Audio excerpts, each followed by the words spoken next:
라디오에 물어보세요.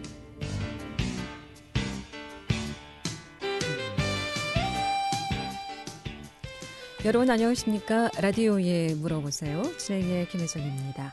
KBS 원주방송국 라디오에 물어보세요는 매주 월요일부터 금요일까지 우리 생활과 밀접한 다양한 분야의 생활 상담을 해드리고 있습니다. 오늘은 권성중 변호사 모시고 법률 상담하겠습니다. 오늘은 가장매매에 대해서 좀 자세히 알아보도록 하겠고요. 이 밖에도 주택상가 임대차 보호법이라든가 가사 문제, 땅 문제, 또 명예훼손, 유치권, 친권, 보증 모두 좋습니다. 법적인 조언이나 상담 필요하신 분 전화 주시면 전문가의 상담 받을 수 있겠습니다. 이용하실 상담 전화번호 알려드립니다. 이용하실 상담 전화는 764국에 6335번, 764국에 6336번 또는 50원의 정보 이용료 있는 문자 샵 8950으로 상담해 주시면 되겠습니다. 권성중 변호사 모시겠습니다. 어서 오세요. 네, 안녕하세요. 예. 자, 오늘은 인사도 드리기 전에 벌써 상담 전화 기다리고 있습니다. 네네. 바로 연결해 보도록 하겠습니다. 네. 764국에 6335번 전화 주셨습니다. 연결하겠습니다. 여보세요?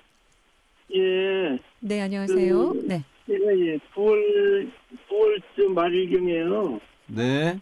교통사고 나서 조서를 받았는데요. 네. 12월 중순인데 벌써 거의 3개월, 83일 정도 됐는데 아직도 연락이 없고요. 아, 예. 이럴 수도 있나요? 그리고 혹시 형사가 판단하기 어려워서 네. 경찰에서 작은 상고지만 기소에 올리거나 이런 게 아닌가요? 아, 일단 9월 말에 교통사고가 차 대 차 사고를 당하셨나요? 근데 차 대 차니까 아무래도 오토바이니까 이제 좀 다쳤죠. 근데 서로 이제 다 자기가 잘못이 없다고 하니까. 네. 이럴 경우에 기소를 붙이고 이러나요? 예, 일단 교통사고가 나면 당연히 경찰에서 쌍방을 다 불러서 조사를 하고요.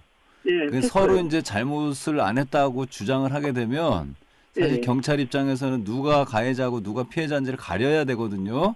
예. 그래서 이제 그런 가리는 시간이 조금 걸리는 것 같고요. 예. 우리 선생님이 이제 피해자라고 보면 상대방을 기소를 할 거고요. 기소 의견으로 이제 검찰에 넘겨요, 사건을. 그러니까 경찰에서 이제 검찰로 넘긴다 이거죠? 그렇죠. 기소 의견으로 송치를 하는데요. 예. 이제 피해자는 당연히 이제 상대방 가해자를 송치했습니다라고 해서 알려주고요. 예. 그게 이제 선생님 같은 경우에 3개월이 지났는데 왜 이렇게 연락이 없나 답답하시잖아요. 예. 그럼 담당 경찰한테 요새 이제 전화를 하면 담당 경찰들이 사건이 어떻게 진행되고 있습니다라고 하는 것을 자세히 알려주거든요. 여보세요? 예, 그래서 이제 경찰에 네네. 처리 잘 하고 있는데 또 건드려가지고 손해 보다고. 아니 그런 거는 없고요. 요새는 이제 경찰들이 그 사건 진행 과정을 당사자들한테 친절하게 알려주고 있어요. 그러니까 그건 걱정하지 마시고 한번 전화를 해보세요. 근데 3개월도 걸리는 수가 있어요. 예, 그렇게 걸립니다. 더 걸리는 경우도 있고요. 이 사람이 판단하기가 좀 어렵다는 얘기 같아, 그죠?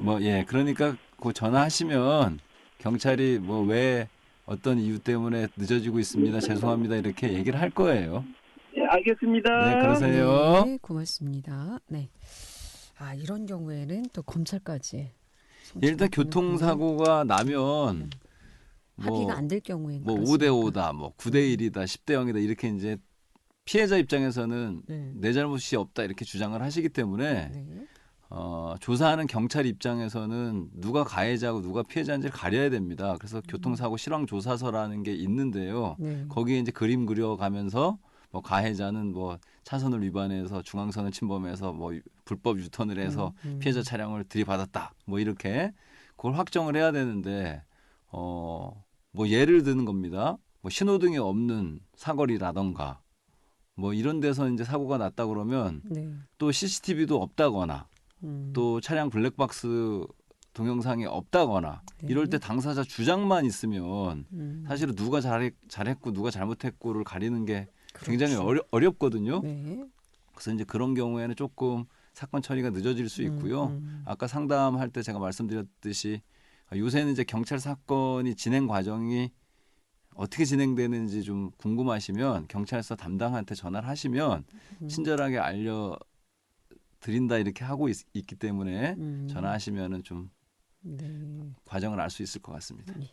라디오에 물어보세요. 오늘은 권성중 변호사 모시고 법률 상담하겠습니다. 법적인 조언이나 상담 필요하신 분, 네, 또 이렇게 사건이 뭐 진행이 되지 않아서 답답하다, 궁금증 전화 주시면 상담 받을 수 있겠습니다. 이용호 씨 상담 전화 764국에 6335번, 764국에 6336번 두 대의 전화 준비되어 있고요. 또는 전화 참여가 어렵거나 번거로운 분들은 50원의 정보 이용료 있는 문자 샵 8950으로 상담해 주시면 되겠습니다. 계속해서 상담 전화 받겠습니다. 이번에 764국에 6335번 전화 주셨습니다. 연결하겠습니다. 여보세요? 예, 여보세요? 네. 말씀하세요. 네, 말씀하세요. 어떤 게 궁금하신가요? 예, 저한테 제가 옛날에 이제 피고로 돼갖고 소송사기 관련했던 사람들이 있습니다. 네네. 그래갖고 소송사기 관련했던 사람들은 한 사람은 사기 밀수가 되고 무고가 되고 또 한 사람 피고인은 또 위증으로 됐고 네. 또 한 사람 피고인은 또 위증으로 다 처벌이 완료가 됐습니다. 네네. 근데 이 소송사기 관련해갖고 이들 배후에 강모, 이모, 한모가 이 소송사기 사건에 증인으로 참석한 사실이 전혀 없었는데 있다고 하면서 저를 허위로 무고로 고소한 사실이 있습니다. 네네. 근데 그 이후에 한 씨와 상대방 이쪽 변호사가 제가 KBS에다 법률 자문을 물어봤다고 진행 명의가 훼손됐다고 손해배상을 청구한 사건이 있는데. 예. 예. 대응 방안을 어떻게 해야 되는지요? 지금 손해배상 청구 소송이 들어봤어요? 예. 지금 진행 중인 사건이에요? 예. 그리고 아까 우리 선생님이 소송 사기로 쭉 그 경고 과정을 말씀해 주셨잖아요. 예. 그래서 우리 선생님이 법률적인 책임이 있다 이렇게 나온 건 없죠? 그 소송들에서. 예. 결론은 또 원주 경찰서에서 네. 제가 옛날에 고소장을 냈는데 불법으로다가 고소장을 훼손해갖고 효용이 없도록 하는 범법행위를 했습니다. 그리고 지금 소송 한 당사자들한테 수사를 해지하는 사람이 수사 기록을 하면서 한 사람이 또 300만 원 뇌물수수 범법행위로다가 원주지청에서 기소된 사실도 있고 원주 경찰서에서 결론적으로는 무고 제일 첫 번에 소송 사기 했던 그 사람을 5년 동안을 처벌을 안 했습니다. 그래갖고 이게 이 원주 지원에서는 소송 사기 한 게 불법하지 않다 그렇게 판결도 나고 그랬었는데 중간에 5년 동안 상대방들이 무고하고 그런 거를 판단 유탈이 되는 바람에 대부분 판례를 위반한 판결이 됐고. 네네, 선생님 제가 말씀 끊어서 죄송한데요. 예. 일단 사건 내용 전체에 대해서 지금 여기서 말씀드리기 약간 곤란하고요. 예. 지금 우리 아까 이제 KBS에다가 법률 상담을 했는데 그거를 명예훼손으로 고소했다. 이 부분만 말씀을 드릴게요. 명예훼손으로다가 손해배상을 청구했어요. 그러니까 명예훼손으로 손해배상 청구한 부분이 예. 이게 이제 명예훼손이 되는지 부분만 말씀을 드리면 예. 일단 사실 KBS라는 것이 방송이기 때문에 여러 사람들한테 전파가 되는 건 맞지 않습니까?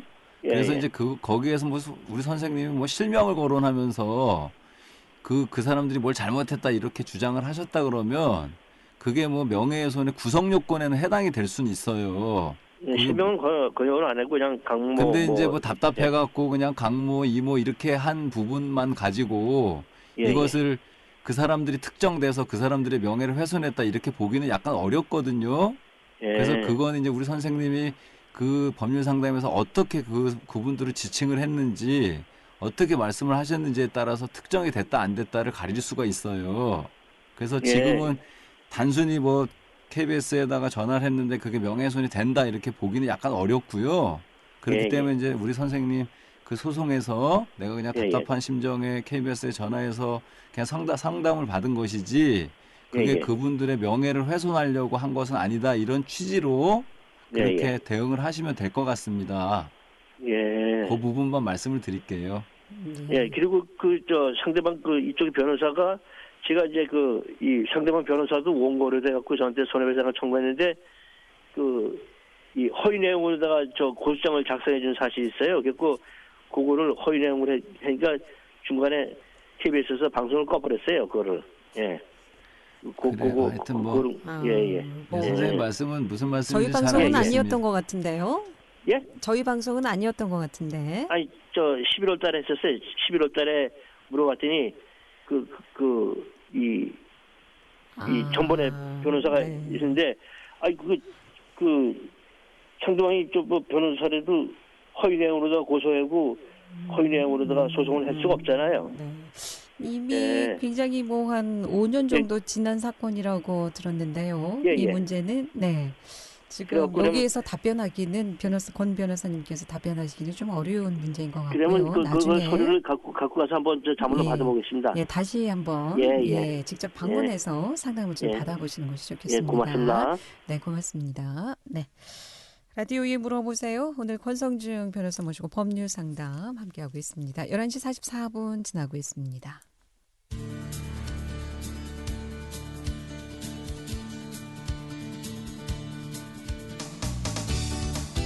여러분께서는 KBS 원주방송국에서 진행해드리는 라디오에 물어보세요를 듣고 계십니다. 라디오에 물어보세요는 매주 월요일부터 금요일까지 실생활에 필요한 생활 상담을 해드리고 있습니다. 라디오에 물어보세요. 지금 여러분의 상담 전화를 받고 있습니다. 전화 주실 곳은 764-6335번, 764-6336번입니다. 지금 전화 주시면 전문가와 바로 상담하실 수 있습니다.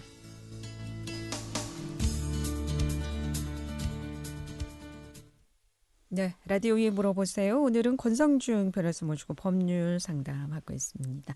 채무 변제를 피하기 위한 담보부동산의 가장매매. 이거 쉽게 말씀드리면 채무자가 빚을 안 갚으려고 제3자한테 재산을 빼돌리는 행위를 가장매매라고 하고요. 그걸 사해행위라고 하거든요. 근데 이제 보통 채권자들이 채무자한테 한 1억 원을 빌려줬다고 치고 그 사람이 한 1억 원짜리 부동산이 있는데 그거를 이제 제3자한테 팔아버리면 돈을 못 받지 않습니까? 그렇죠. 그래서 이제 그런 경우에 그 소송을 내서 다시 빼돌린 재산을 채무자한테 원상복구 시켜놓고 다시 이제 또 소송을 하는 게 사행위 취소 소송의 과정입니다.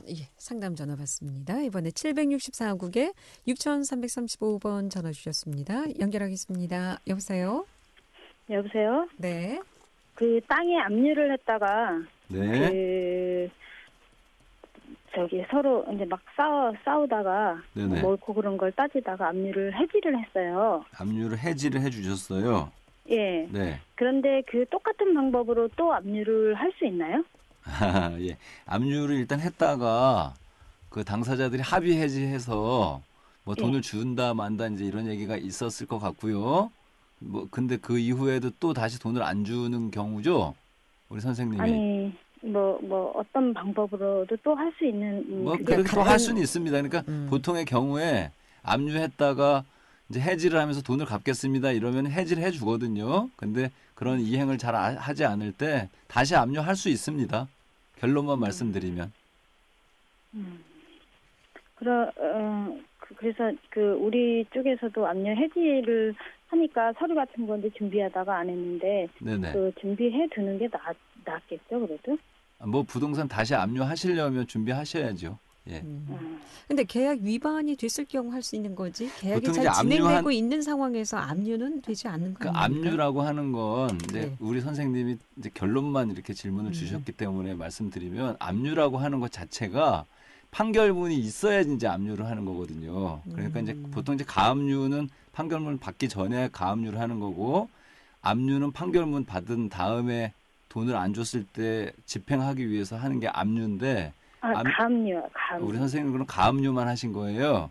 가압류를 받은 거예요. 가압류를 당하셨어요? 예. 그럼 가압류를 당하셨다가 상대방이 가압류를 해지를 해줬는데 다시 가압류를 할 수 있냐는 질문이시네요. 예. 그게 이제 가압류 해지를 할 때 뭐 나는 언제까지 돈을 갚겠습니다 이렇게 얘기를 하면 상대방이 가압류를 해지를 해줄 거고요. 그 다음에 뭐 어떤 사항이 이행이 안 됐든 간에 상대방 입장에서는 가압류를 다시 할 수 있습니다. 아니 이제 그 언제까지 갚겠습니다 이게 아니고 이렇게 저렇게 말을 해서 이건 그거 아니지 않냐 이러니까 자기가 잘못했다고 그래도 가압류를 해지를 했거든요. 그런 게 이제 그런 사정은 가압류를 한 사정이 옳으냐 그르냐 이런 부분들은 사실은 재판에서 따져야 될 문제고요. 일단 절차적으로는 할 수 있다는 말씀을 드리는 거예요. 가압류를 또 할 수는 있다라는 말씀이시나요? 네, 알겠습니다. 예, 고맙습니다. 라디오에 물어보세요. 권성중 변호사 모시고 법률 상담하고 있습니다. 1096번님의 문자 상담입니다. 휴대폰 불법 명의 도용된 피해자입니다. 경찰에서 수사가 진행되고 있는데 이 가해자가 대포폰을 이용했다고 하는데 만약에 이 범인을 잡지 못하면 그 휴대폰 대금은 피해자인 제가 부담을 해야 되는지라고 문자 상담해 오셨습니다. 이게 문자로만 와서 이게 보통 이제 보이스피싱을 당하거나 이런 경우에 이제 피해자분들이 경찰에 고소를 많이 하시잖아요. 근데 지금 이제 범인을 잡으면 범인이 어떤 경위로 보이스피싱을 했는지 이런 걸 알 수가 있는데 일단 문자 상담으로 온 게 뭐 불법 도용을 당했다 이 말씀이 뭐 본인이 이렇게 동의를 안 했는데 불법 도용을 당하셨다는 건지 아니면 어떻게 자기 전화번호를 아는 걸 이용해 갖고 불법 도용을 당했는지. 불법 도용이라는 것은 피해자라고 하니까. 그러니까 자기가 이제 아무것도 행위도 하지 않았을 때 불법 도용이라고 표현을 해야 될 것 같고요. 그랬을 경우에는 뭐 당연히 범인한테 그 죄를 지은 사람한테 그 불법 도용 당한 어떤 전화 요금이 있을 거고 그걸로 물건을 샀을 수도 있고 뭐 물건을 한 100만 원어치 살 수도 있고요. 뭐 그런 경우에 나중에 이제 뭐 카드 회사나 물건을 판매한 회사에서는 어차피 당신 명의로 이게 청구가 됐으니까 당신이 일단 내고 그 사람한테 손해배상 청구를 해라 이렇게 이제 얘기를 많이 하거든요. 그럴 때 이제 우리 피해자분 입장에서는 무슨 소리 하는 거냐. 내가 지금 불법 도용을 당하고 보이스피싱 당해서 경찰에 고소를 했으니까 경찰의 수사 결과가 나오는 걸 보고 내가 진행을 하겠다. 나는 변제를 하지 않겠다. 이렇게 명확한 뜻을 먼저 표시를 하시고요. 그럼에도 불구하고 뭐 카드 회사나 판매 회사에서 뭐 아니면 지금 이제 통신 요금을 말씀하시는 것 같기도 하고 통신 요금을 말씀하시는 통신 요금이 휴대폰 대금도 뭐 휴대폰 요금을 그게 이제 좀 불분명해서 제가 그냥 말씀을 드리면 그 사람이 이 피해자분의 핸드폰을 사용해서 뭐 전화를 했다는 건지 좀 약간 애매하긴 한데 어쨌거나 나는 내가 사용한 요금이 아닙니다라고 일단 주장을 먼저 하셔야 될 것 같아요. 통신사에다가는. 대포폰을 이용해서 범인 검거가 쉽지는 않을 것 같아서 보통 아마 이제 걱정이 되는 상황인 것 보이스피싱을 같아요. 하는 경우에 대포폰 그러니까 뭐 표현이 좀 이상하긴 하지만 그러니까 인적 사항이 드러나지 않는 어떤 이제 핸드폰을 막 사용을 하면서 보이스피싱을 하죠. 그 사람들을 검거하기도 쉽지 않지만 사이버 수사대나 이런 데서는 뭐 IP 추적이나 여러 가지 이제 발신지 추적이나 이런 것들을 통해서 범인들을 가려내고는 있지만 범인이 가려지지 않는 경우도 뭐 있습니다. 종종. 그래서 아마 걱정되셔서 그래서 좀 답답하는 경우가 있을 것 같은데요. 경찰 수사 결과를 좀 지켜보시죠. 자, 앞서 채무 변제를 피하기 위한 담보부동산의 가장매매. 자, 이렇게 됐다면 이걸 어떻게 좀 그러니까 쉽게 말해서 재산을 빼돌리면 다른 채권자가 그러니까 채권자가 자기 돈을 못 받지 않습니까? 그렇죠. 그러니까 빼돌린 사람을 상대로 사해행위 취소소송을 냅니다. 그러면 사해행위 취소소송을 내면 뭐 제3자가 무슨 소리 하는 거냐 나는 정당하게 돈을 주고 샀다. 실제로 이제 돈을 주고 사는 경우도 있습니다. 그 채무자한테서. 그러니까 그 사람이랑 그러니까 채권자들끼리 결국은 싸우는 거죠. 원래 돈 받을 1억 원을 받을 채권자와 그 집을 산 그러니까 매수인과 그러니까 이제 법정에서 싸움을 하면서 매수인은 나도 1억 원을 주고 집을 샀다. 그럼 이 원래 돈 받을 채권자는 무슨 소리 하는 거냐? 너 저 채무자랑 원래 친구고 아는 사람이고 니네 둘이 짜고서 내 재산 그 채무자 재산 빼돌린 거 아니냐? 이렇게 이제 공방을 하죠. 근데 진짜 빼돌린 경우도 있을 테고, 그렇죠. 진짜 모르고 그렇죠. 전혀 그래서 관계가 없는 남남인 관계에서 매수를 할 수도 있지 않습니까? 맞습니다. 그래서 그걸 이제 재판을 하는 거죠. 전혀 모르는 제3자냐? 그런 거 전혀 모르는 제3자가 자기는 돈 주고 샀는데 억울하겠죠. 소송을 당하면. 그래서 그런 경우에 이제 채무자와 제3자의 관계, 뭐 친척이냐 친구냐, 뭐 전혀 모르는 남이냐, 어떻게 거래를 했느냐, 돈을 실제로 줬느냐 이런 것들을 다 판단한 다음에 사회 행위인지 아닌지를 이제 판정을 하는 거죠. 정당한 대가를 주고 매수를 했다면 거래 내역서가 있을 테니까. 그렇죠. 거래 내역서, 뭐 영수증, 예? 은행 거래 내역 이런 것들이 다 있으니까요. 그런 것들이 있다 그러면 사행이라고 보기는 어렵고요. 그런 게 없을 때 이제 사행이라고 볼 수가 있는 거죠. 보통 이런 경우에는 가장 매매는 뭐 친인척, 가까운 관계 보통 이렇게 매도하는 경우가 많겠죠. 그렇죠. 거래 대금 없이. 채무자가 뭐 재산은 1억밖에 없는데 채무가 한 10억 되는 경우도 있습니다. 그러니까 1억 원씩 10명한테 그렇죠. 그렇게 이제 돈을 빌리는 경우도 있거든요.